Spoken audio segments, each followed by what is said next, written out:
నీ పేరేమిటి? ఎందుకు? బడికి వస్తావా? నేను రాను పో. పని పాట లేకుండా ఏంటయ్యా నువ్వు? సాలే లేలే.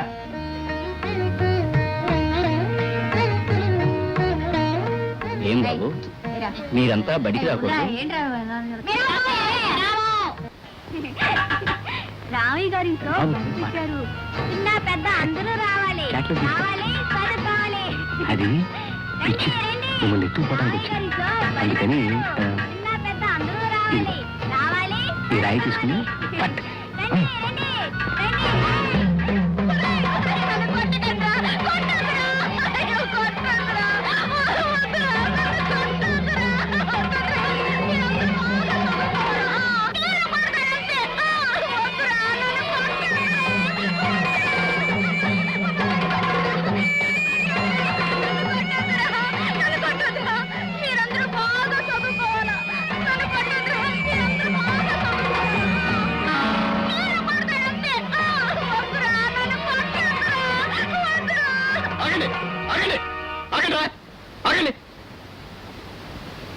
ఎందుకన్నా ఇలా కొడుతున్నారు?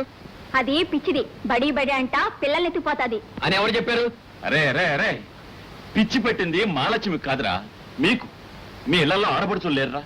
ఒక ఆడపిల్లని రాళ్లతో కొట్టడానికి మీకు చేతులు ఎట్టా వచ్చాయరా? ఏం బాబు, మీ ఊళ్ళో బడి పెట్టడం తప్ప?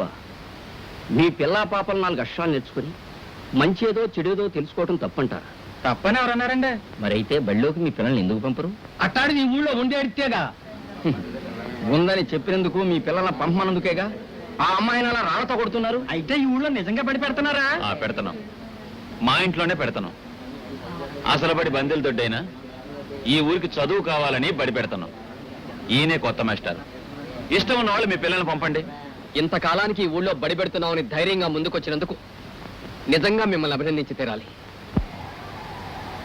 ఎవర్రా మాలచ్చ పిల్లల్ని ఎత్తుపోతుందని చెప్పింది? ఎవర్రా? చాక్లెట్ ఇచ్చి కరణంగా చెప్పారు. చూడండి, మీ అందరికీ చాక్లెట్లే కాదు పప్పు బెల్లాలు కూడా కొని పెడతాను. ఇదే రాయితో మీకు అబద్ధం చెప్పిన వాడిని కొట్టగలరా?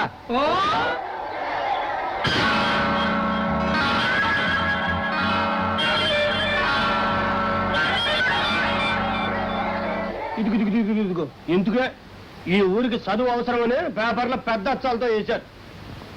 చూసారా మాస్టర్, ఇదండి ఈ ఊరి పరిస్థితి. చీకట్లో నుండే కొత్త పొద్దు పొడవాలి.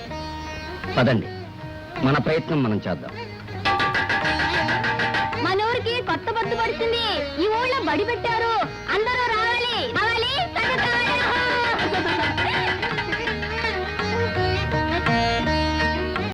ఏమన్నావో ఏం విన్నానో, కన్నులతో మాట్లాడే భాషే వేరు. ఏదో మాయా చేసావయ్యా, మనసులతో పాటాడే రాగం వేరు.